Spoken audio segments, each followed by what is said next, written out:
থেমে যাও, সামনের দিকে তাও।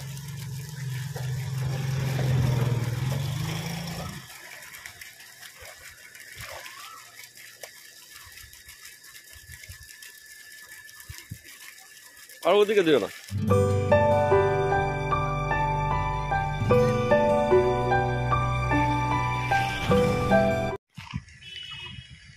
আপনারা ব্যাকে যে পুকুরটা দেখতে পাচ্ছেন, এটা কাজীপাড়া বটতলা স্কুলের পাশের পুকুর। এই পুকুরে আগামী 6 তারিখ থেকে একটি হাতছিপের পাস শুরু হতে চলেছে। আপাতত 700 টাকার বিনিময়ে একটি করে হাতছিপ ও 2 কাটা কিন্তু এই পুকুরে ফেলা যাবে। আর এই পুকুরে কীরকম কী নিয়ম কানুন সিদ্ধান্ত কি আছে না আছে সেগুলি সরাসরি আমি পুকুর কর্তৃপক্ষ যারা পরিচালনার দায়িত্বে আছে তাদের কাছ থেকে জেনে নিচ্ছি। তো পরিচালনার দায়িত্বে আমি সাজ্জাদকে পেয়েছি। সাজ্জাদ, আপনারা চেনেন, হাতছিপের একজন শিকারী। তো ভাই, এই পুকুরে পাস যে শুরু করছো, তা মোটামুটি নিয়ম কানুনের মধ্যে কি রাখা হয়েছে একটু বলতে পারবে? নিয়ম কানুন ওই সকাল মানে 6টা থেকে যে টিকিটটা আমরা যে চালু করব, সকাল 6টা থেকে তুমি 9টার মধ্যে মাছ ধরবে। যদি মাছ কোনো একান্তভাবে কোনো কারণে যে না খায়, তার বিনিময়ে আমরা পুরো টাকাটা আমরা রিটার্ন করবো। আচ্ছা, এটা তো তুমি একেবারে সিদ্ধান্তের কথায় চলে গেলে। তো আমি কালে তো একটা প্রশ্ন রাখছি, যেমন কি পুকুরে লটারি হবে? হ্যাঁ, লটারি হবে। লটারির সময় কটা? লটারির সময় 5:30, ভোর 5:30। আর ছিপ ফেলা যাবে কটা থেকে কটা পর্যন্ত? 6টা থেকে 5টা অবধি। 6টা থেকে বিকেল 5টা পর্যন্ত পুকুরে ছিপ ফেলা যাবে। আচ্ছা, এই পুকুরে কি বুকিং কত টাকা দিয়ে নিচ্ছ? আপাতত 200 টাকা করে নিচ্ছে আমরা বুকিং। আচ্ছা, ঠিক আছে, 200 টাকা করে বুকিং করে দিচ্ছে। আর যখন লটারি হবে তখন ভাবছি পুরো টাকা দিয়েই, তখন পুরো টাকাটা দিয়ে দেওয়া হবে। আচ্ছা, তাহলে বুকিংয়ের জন্য যে নাম্বার এবং এখানকার লোকেশন আমি স্ক্রিনে দিয়ে দিয়েছি, আপনারা সেই নাম্বারে অবশ্যই যোগাযোগ করতে পারেন। এছাড়া এখানকার যে লোকেশন আমি দিয়ে দিয়েছি, আপনারা সরাসরি পুকুরে ভিজিট করে পুকুর কিন্তু দেখে যেতে পারেন। কারণ পুকুরটায় সিট মোটামুটি 20 থেকে 25টির মতো হতে পারে বলে এখনও আশা করা হচ্ছে। তবে সিট করার পর নির্বাচন করা হবে যে কতগুলি সিট করা যেতে পারে। 20 থেকে 25টার মধ্যেই সিট হবে এই পুকুরে।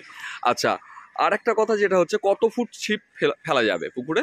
এখন তো বর্তমানে ম্যাক্সিমাম সব 18 ফুট ছিপ ইউজ করে। 18 ফুট ছিপ ব্যবহার করা যাবে। আর সুতোর রেস্ট্রিকশন আছে না? ছিপ টু ছিপ হয়তো 2 হাত 1 হাত হয়তো বাড়বে। মানে 18 ফুট ছিপ হলে 19 ফুট সুতো ব্যবহার করা যাবে। আচ্ছা, ছিপে কল বা অতিরিক্ত সুতো কি ব্যবহার করা যাবে? এসব রাখা যাবে না। ওসব রাখা যাবে না। আচ্ছা, পুকুরে 4 মশলা কি করা যাবে? না, পুকুরে 4 মশলা এখনো সেই সিদ্ধান্তটা আমরা নিয়েছিলাম। মানে সব জায়গায় ম্যাক্সিমাম কি 4 করলে কি মাছ খায় না, মানে সব দিক দিয়ে 4 পড়ে। তো আমাদের পুকুরটা বেশি বড় না, তা মনে হচ্ছে 4 মশলাটা না করাটাই বেটার হবে। আচ্ছা, ঠিক আছে, ওই জন্য তো ছিটা মারতে পারো? ছিটা মারতে পারো। আচ্ছা, ছিটা মারতে পারো। এবার এখন তো যদি 9টার পরে যদি মাছ যদি না খায়, তাহলে একটা তোমরা হালকা পাতলা তোমরা 4 করতে পারো 9টার পরে। সেটা 9টার পরে। আর যদি 9টার মধ্যে কেউ উঠে যায়, যে মাছ পেয়েছে ছেড়ে দিয়ে, তাহলে তাকে পুরো টাকাই আমরা দিয়ে দেবো, অসুবিধা নেই, ফেরত দিয়ে দেবে। টোপ হিসাবে শুধুমাত্র পাউরুটি ও পিঁপড়ের ডিম ব্যবহার করা যাবে এই পুকুরে। আপাতত যে মাছগুলি আমি দেখলাম, সেখানে একটু খাবার দেওয়া হয়েছিল, পাঙ্গাস মাছের ঝাঁক এসেছিল, সেটা আমি অবশ্যই তুলে ধরবো ভিডিওর মধ্যে। এছাড়া আর কি মাছ আছে এই পুকুরে? আমাদের পুকুরে সব রকম মাছ আছে। কাতলা আছে, রুই আছে, আচ্ছা, তোমার ওই ব্ল্যাক কাপ আছে, সিলভার আছে, গ্লাস কাপ আছে, বাটা আছে। আর কাতলার সাইজ কি আছে? কাতলার সাইজ 1 থেকে 1.5 কিলোর মধ্যে। 1 থেকে 1.5 কিলোর মধ্যে। রূপচাঁদা আছে? হ্যাঁ, রূপচাঁদা আছে 2 কিলোর মধ্যে। সব রূপচাঁদা 2 কিলোর মধ্যে। আচ্ছা, আর একটা কথা, যেটা পুকুরে কি বাটা মাছ এবং লালন টিকার বা মনোপিয়া জাতীয় মাছ আছে? আছে। বাটার সাইজ কি রকম? বাটার সাইজ মোটামুটি 3টে 500 হবে। 3টেতে 500 গ্রাম মতো ওজন। গ্যারান্টি। তাহলে এই হচ্ছে, হতে পারে 2-1টা ছোট বড় হতেই পারে। ছোট বড় হতে পারে। 3টেতে ধরে রাখা হচ্ছে গড় সাইজ 500 গ্রাম।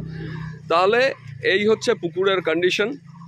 আর বুকিং নেওয়া শুরু হয়ে গেছে। আপনারা অবশ্যই পুকুরে আসুন, ভিজিট করুন, পুকুর দেখে তবেই সিদ্ধান্ত নেবেন। আমার ভিডিও দেখে বা কর্তৃপক্ষের কথা শুনে পুকুরে আসার কোনো প্রয়োজন নেই। যা করবেন নিজ দায়িত্বে করবেন। আমি আপনাদের সামনে খবরটি তুলে ধরেছি মাত্র। থেমে যাও, সামনের দিকে তাও।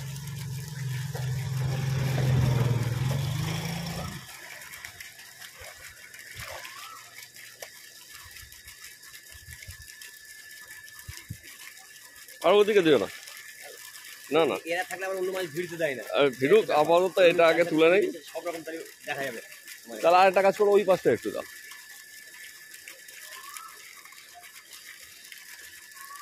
ফাঙ্গাসের ঝাঁক।